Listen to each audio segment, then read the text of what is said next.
Hey guys, welcome again. We will be seeing the different methods that are present in string, and let's see with some practical examples, right? So let's say we have another string which is automation, right?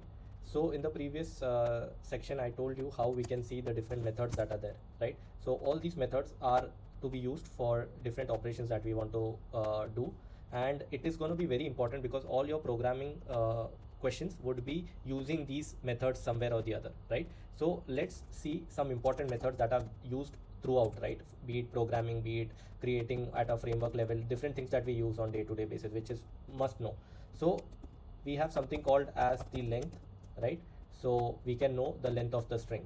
So if I print it, the length of the string is 10. Okay, so this is one thing. The other one is, let's say we also can tell where is the character. Okay, say for example, let me say give 2. What is the character at 2?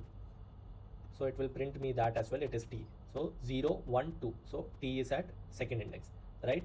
Now the third one is, let's say we want a substring. So s1 dot substring, and we can give the range of what we need. So 0 to 3. Let's print that and see what it returns. It will return AUT. Okay, so 0 1 2.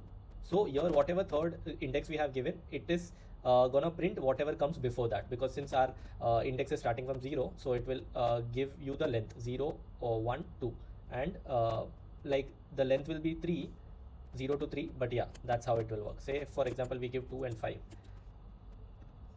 so it will print TOM. Okay, 0 1 2, so the second index onwards it will print 3 more characters, TOM. Okay, so if you see, this is the fourth index, it is printing everything before the fifth one. Okay, so this is how we'll print substrings. And then also we have contains. This is also one important characteristic. We have to check whether I is present in this or no. Let's check that. So yeah, true. So that means I is present, right? Similarly, there are other set of methods. Let's see that. So let's split the string now. Okay, now before splitting, what will happen if we split this string? We will receive an array of strings, right? So let's take that into an array beforehand itself. String, let's say s is equal to s1 dot split, and what are we splitting it with? We will split it with, say, O. The reason why I am splitting it with O is because there are 2 occurrences of O, and I want to see how it behaves, right? So now we will, after splitting with O, we will get 3 values, because it will get split 2 times. There are 2 occurrences of O, so it will get split like that. So what we'll do is we'll try to print all of them. Let's say 1. Okay, so let me split and print that. So AUT is the first index. In the second index we have MATI, and then in the third we have N. Okay, so this is how we can split the string. This is a very important method which is used a lot. We split indexes. Maybe it might be getting some value from the URL, or even in API section we have to split a particular text to get the policy number or something like that. So there are a lot of things where we use this. Okay, now string also has a capability. Let me assign it a new value, string s2. Okay, so s1 dot replace, let me replace all O with 2. Okay, let's see how it works.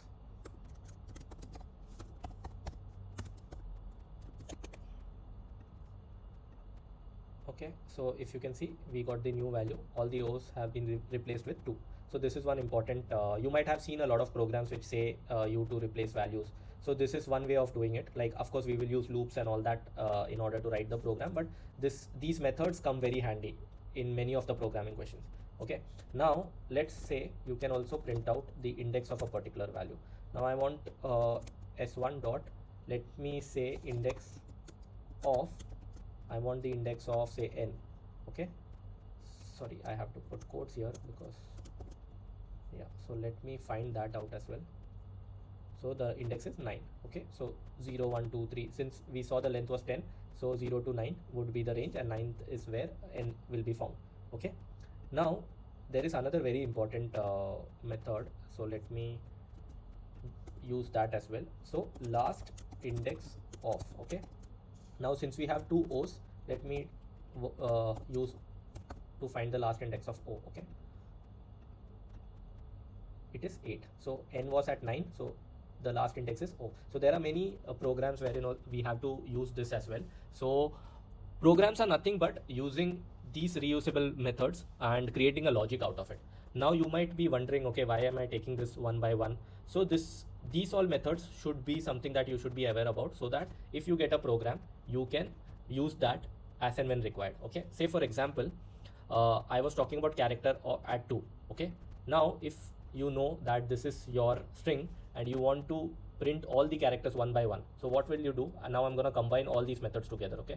So I will write a for loop wherein I will initiate int I is equal to 0, I is less than s1 dot length, right? Because we want to iterate it through the length of s1, and I will do I plus plus. Okay. Now this is one method length that I'm using, and I am saying s1 dot character at I. Okay. So let me print this and see, I have printed all the characters. Now this is how we create a logic, right? And let me also add a loop over here to show you how we can create different programs. If s1 dot character at I equals to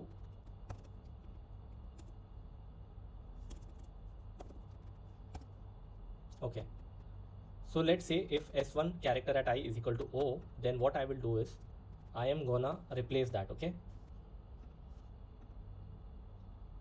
So this is how I have got my character. Okay. So I replace the value of O with 2, and then I'm printing each character. Now if I want it to be printed in the same line, I can do like this, and I got it, right?